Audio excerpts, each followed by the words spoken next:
Arts Adventure is about art, artists, and how art is made. So stop what you're doing and come on along on our next Arts Adventure. Today we're going to be visiting with Doug and Beth Brown of Potter's Brown in Edom, Texas. And Doug is going to show us how to make pottery. Doug, why don't you tell us what you're going to do? I'm going to make a bowl for you. The first thing I do is, this is called wedging. It's the same thing you do when you bake bread. So what I'm doing is I'm pushing down and turning as I go. And this is the final mixing process to get the clay to be the same moisture content all the way around. This is a piece of wood and it's called a bat. Here you can see what the wheel head looks like without the bat on there. And the reason we use bats is because the pot is going to be so fragile that it cannot be removed from the wheel without distorting it. So you've heard the expression throwing pottery. That's where the throwing comes from. So no matter what you're making, the first thing you have to do is what's called centering. And I'm going to get some goop, and I'm going to push down with my left hand and push in with my right hand. And now I'm going to exert pressure and cause the lump of clay to get taller. I'm going to grab some more goop, and now I'm going to push down with this left hand. And you can see where that clay has been riding on this left hand. As I push down with the left, I push in with the right. And no matter what you make, it starts out the same way. So again, I'm going to exert pressure on the bottom side of it, and I'm going to lift. If the clay is not properly centered when you go to thin the wall, it won't go up properly. Okay. Now I'm going to have to stand up and exert some real pressure. So I'm still doing the same thing. I'm pushing down with the left and pushing in with the right. Okay, that's pretty well centered. Now I'm going to do what's called opening. I'm pushing down with my right palm, and I'm trying to feel the thickness of the clay against that bat. If it's too thin, it's not good. If it's too thick, not good either.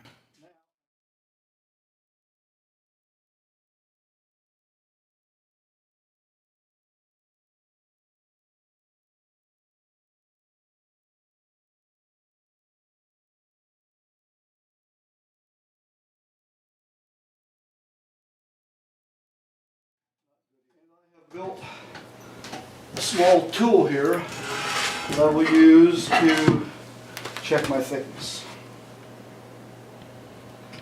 So I'm going to get some water out of there so we can see. And how thick do you want it? I want about 1/4 of an inch. Okay. So now I have determined that the thickness is proper. I'm going to seal that hole back in. And I'm also going to compress the base of the clay. It's important that that be compressed. Okay. Now I'm going to do what we call opening. Let's see if I can find some tools here, which I'm going to need eventually. This is called a rib. It's made out of wood. And they're called ribs because the original potters used animal bones because they were curved. So this will help me define a shape, and it will also help me compress. Now you see I have water in here, which I don't want because it will make the pot crack. But I need a little bit for lubrication. So now I'm going to push out with the right hand, and I call it throwing and catching. I'm throwing with the right hand and I'm catching with the left. Because this is going to be a bowl, I'm starting off with a low, wide shape. If this is going to be, say, a pitcher, I would start off with a taller, thinner shape. Basically, it's the same process. And I want to make that real smooth because when I decorate it, I want it to be smooth so I can put my decoration on. Okay, now I'm going to grab with my left hand and I'm going to pinch between my index finger and my thumb, and I'm going to push down with my right hand.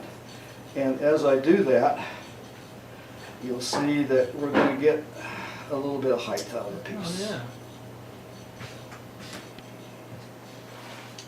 Now the most important part of a bowl, I think, is this transformation between the bottom of the pot and the side. And I'm also going to use this rib to compress the bottom.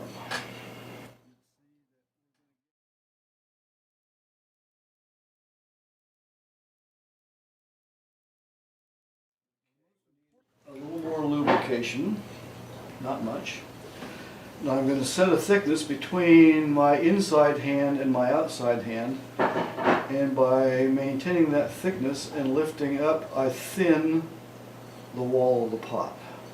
Now I'm also going to press down here because this is the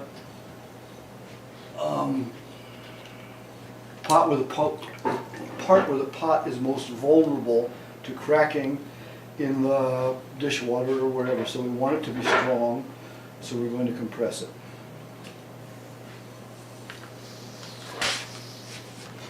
Okay, now I'm going to use my rib and I'm going to start shaping. So by throwing with the inside hand, catching with the outside hand, I'm going to shape the wall of the pot. Shaping. So by throwing with the inside, again I'm compressing the bottom here, making it smooth. Okay, I'm going to apply a little more inside pressure this time.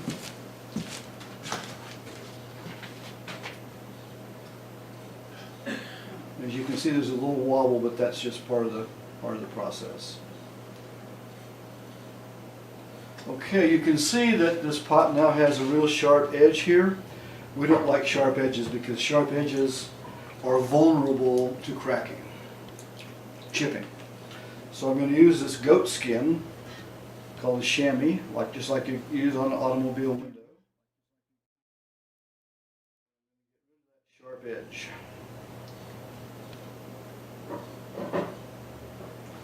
Okay, now we could call this finished if we wanted to, but what I want is something that has a little more interest and something that gives me the opportunity to decorate. Just like a painting has a frame around it, I think pots need to have frames to contain the interest. So what I'm doing here is I'm laying this lip down a little bit just by pushing down and out. And now I'm going to reset this. Now this is the dangerous part here, because if I go too far, the pot falls down. If I don't go far enough, I don't get the shape that I want. So we'll chamois this edge again and take a look at it. I want to have a place that contains everything, and that's what this lip does, as well as, for me, it creates a more interesting vessel. And unless you've made a pot and taken it too far and it's fallen down on you, you don't know how far to take it, and so it's always kind of a dance. Chamois down in here. Okay, one more time I'm going to take this rib and see if I can define this a little more finely.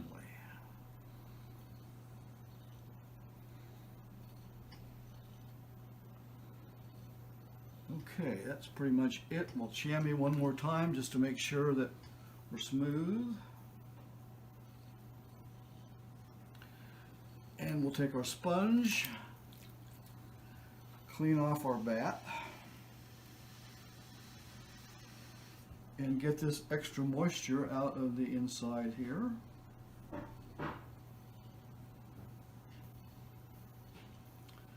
Now if I tried to pick this pot up, it would just completely fall apart. Okay. So what I'm going to do is I'm going to take this wire and we'll pass the wire between the wooden bat and the pot.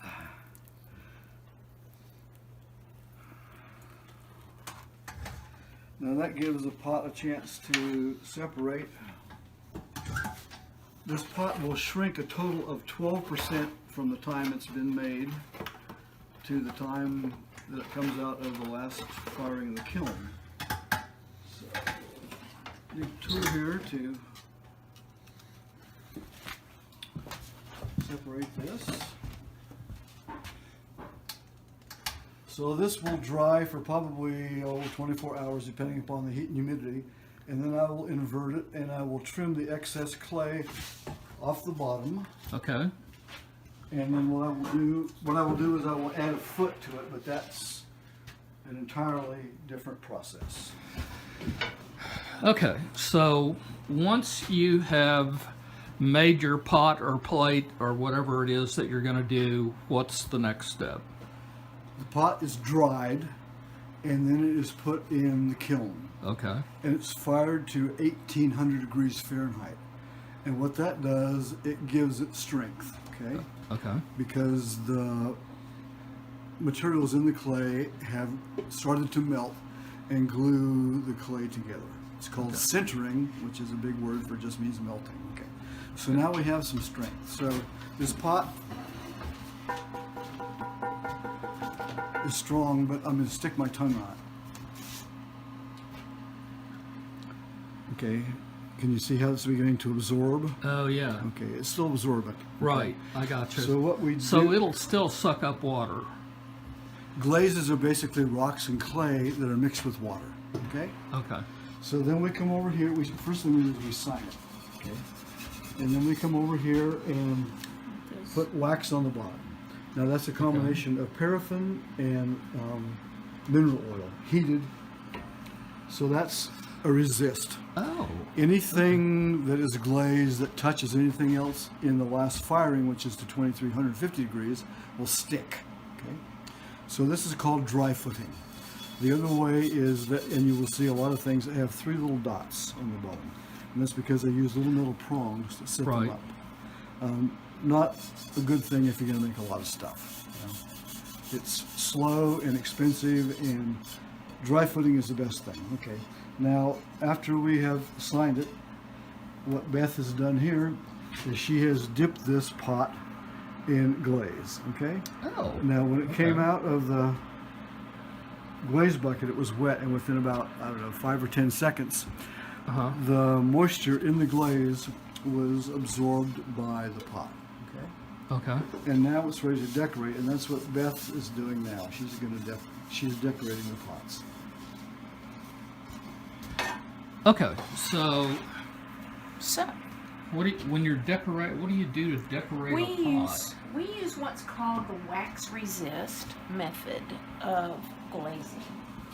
A lot of potters will spray their pots. We don't do any spraying, any air spraying. Okay. We apply everything by hand. All right. So essentially everything is hand painted. So it's all pretty much one of a kind.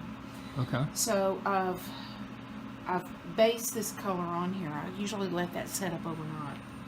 Then I take this is my hot wax mixture in here. And I'm going to go around the outside of it because I don't want the glaze to fall off the pot onto the kiln shelf. Oh, Then I'm going to apply it on the top of it. So I'm just going to kind of corral the glaze inside here. Now wherever I put my wax down, it is going to resist the glaze that I paint on top of this. So I'm just going to do a very random design using a paintbrush and dripping. And I'm just going to drip this wax on top of here in a very random form. A very random So I've done that. It dries pretty much instantly. We prefer to use a hot wax rather than a cold wax. You can buy a lot of cold waxes and apply them, but I don't know, I love the quality of this wax. It resists really well. It's very easy to work with. Okay, so I want to make sure I understand. Okay. When you put this paraffin wax, Paraffin mineral oil mixture. Okay. On top of your pot, and wherever you put it, the glaze is not going to stick. That's right. Okay. It's going to resist it. Hang on, my wax just turned off. Oh, okay.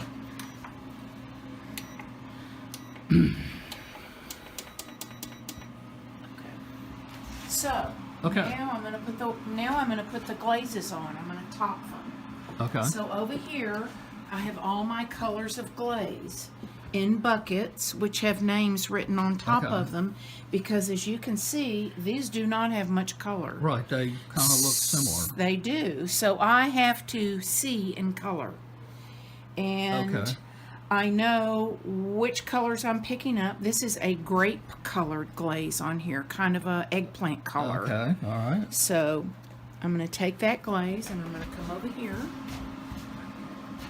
and I'm going to just start painting on here. Now you can see where this wax is resisting this color that I'm painting. I have to put it on, most colors I have to put on fairly thick. Right. You have to know your glazes. We make, Doug makes all of our glazes for us. We don't use anything commercial in the shop. So he makes all of our glazes for us, and you have to know your glazes. You have to know which ones to put on thin, which ones to put on thick, which ones run more than other ones, which ones don't, because if you're working on a vertical pot and you put a glaze that runs too much and you put it down here, it's going to run off on your kiln shelf. I see, yeah. So you have to put a glaze on the outside, which isn't going to run very much. You just have to know all of those things.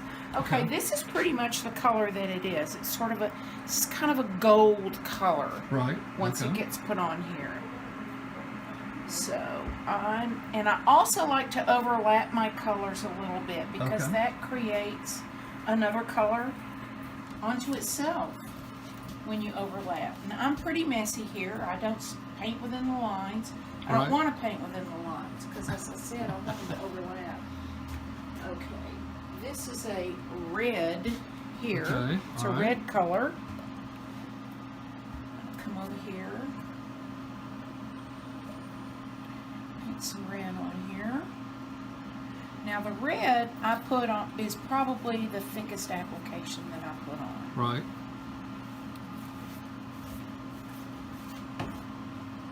This is pretty much the color it comes out to. It's sort of a teal green. Looks really nice right up against the red, and it looks really nice when it overlaps on the red a little bit.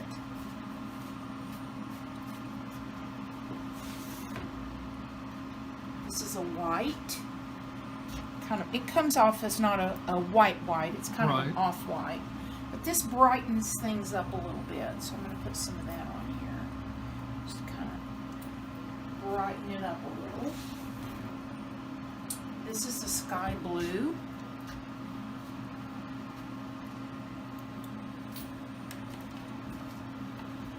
And it's also real nice when it overlaps in the white. And that's pretty much it. So I'm going to wipe off my edges. Okay. Now I have covered up some of that wax, but when this gets fired, the glaze is going to kind of fall off of there, and the wax is still going to shine through. Alright. So, let me show you a finished piece here. Okay. This is a finished piece. So you can see all the different colors. Let me wipe that off a little bit. Yeah. You can see all the different colors. This is the gold. Now you can see the wax lines here. Right. See, this was based in this copper color. Right. And then I came back and I did the same thing I did here. I plotted in a very random fashion. Right. Uh-huh. And this is where the wax has burned off, and you see that underglaze coming through. And they're just like little drops of wax, but they create something very interesting in there, all of these little drops of wax. And these are where colors overlap, and they get a really, look at that, isn't that, there's just such a neat little action going on there with the red and the teal mixing together, and the blue over the red and the light blue over the red. It's just really nice how colors interact with one another. So that's kind of how it looks when we open the kiln, and what a difference, huh? Boy, no kidding. What a difference. Awesome. And then I can do some very graphic patterns too. Here's another piece here, and I can do the flatter the piece, the more the glaze stays where I put it. Because I mentioned that they're very fluid, the more vertical the piece, the more the glaze is going to run. Right, okay. So when I get a flat piece like this, I'm touching up the side of this because one of the glaze is knocked off there. Okay, so now I'm going to do more of a graphic Okay, you're style. putting the Again, paraffin around the edges. putting it on the edge. Paraffin is just like grandmother's silver jelly jars. Yeah, it's just, it's Gulf wax. It's this Gulf wax. You can buy this in the grocery store. Right. And then I like to mix it with a mineral oil because it makes it nice fluidity to it. Okay, And we heat it to 200 degrees. okay. It's just what we like. So, okay, this one I'm going to make a little bit more random. And there is a problem that will actually explode at about 500 degrees. Oh, wow. So and we vent it, so we maintain the temperature at 200 and keep it vented. Yes, you do need to have this vented. And temperature control. Different brush here. So now I'm just going to do this one in two colors. Okay. This is a black glaze, and I'm going to do it using the white and the gold together. It's very simple. It's a popular combination. It goes with a lot of granite countertops, and it seems to be a real popular color combination. So I'm just going to do a spiral pattern here with my wax.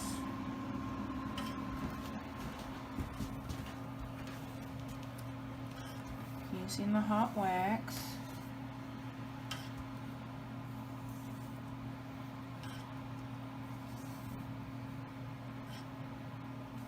This brush has seen better days.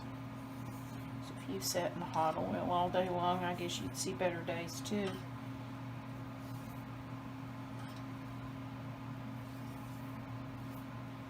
Okay. Awesome. So, I'm going to do the gold on the inside and a white border. This is my gold glaze.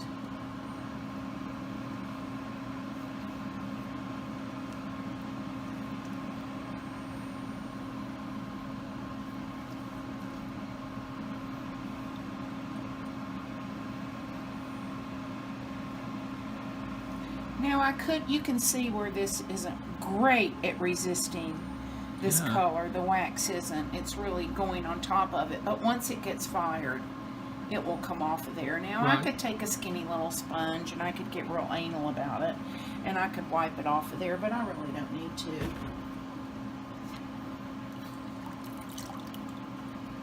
You can see I could take this sponge and just go like this and get it all off of there, but it'll burn off. It'll be okay.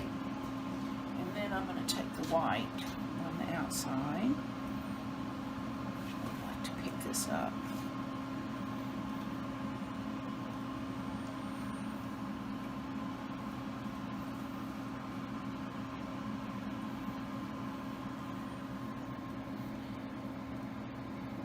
This is a nice sight. Now this tray was slab rolled. This was not done on the wheel, Okay. obviously. Right, It's not in a bowl of any kind. It was just slabbed, and I just cut a rectangle. I turned up the sides, and there you have a nice platter. Little platter for appetizers and things.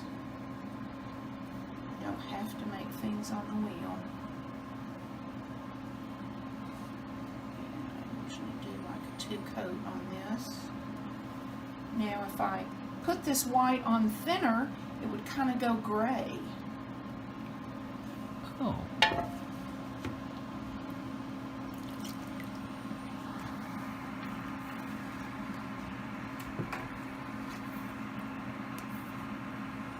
So that's pretty much it.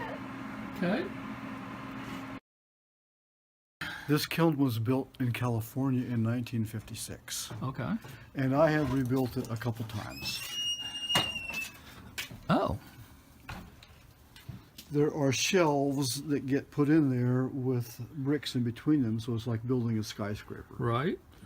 And then we get to the top, close the door, and turn on the gas. Wow. And it fires for about 20 hours, and it cools for about 48 hours. So it takes about 3 days Yeah. for the firing? Yeah. It's like anything else. It takes as long as it takes. Right. But 3 days, yeah. To heat and cool. Okay. And how, it's a gas fired? Yes, there are 4 burners. There's one of the burners down there, which you can't see very good. But there's a burner on each corner. And one of the reasons I came here was because of the natural gas. I had fired with wood, I had fired with oil, and natural gas is just so much more convenient. Okay. And it gives me the results that I want to get. I have electric kilns that I use for the bisque fire, which is that first fire. But you can't get the colors that I like to get in electric kilns. And the reason that we get the colors that we get is because at a certain point in the fire, you reduce the air going into the kiln, and that causes the gas to remove molecules of oxygen from the clay and glaze, and it changes the colors. And if you want, I can show you inside the result of that. Say that again. Okay, here we have what's called a neutral atmosphere, where all of the gas is being consumed, okay? Okay. And as we go over here, we're getting a partial reduction. So the flame is removing molecules of oxygen from the clay and glaze, okay? And as we go over to here, we're getting what's called a full reduction, okay? So this is the same glaze on the same pot, just it was right in front of one of the burners. So, you know, if you want this color, you fire the way you want that way. You know, if you want that color, you fire it a different way. If you want this color, you fire it a different way. So depending upon the atmosphere in the kiln, a glaze will give you all kinds of different results. This is what I like. This is what I go for. Okay. And this is what the pot would look like when it comes out of the kiln and it's ready to be sold. Awesome. And what I've done is I've added a foot on the bottom of this one. And that allows it to sit up off a table, which gives it a little more visual interest. That's our program for today. We'd like to thank our sponsors for making this program possible. And we'd like to thank you, our audience. We look forward to seeing you again when we embark on another arts adventure.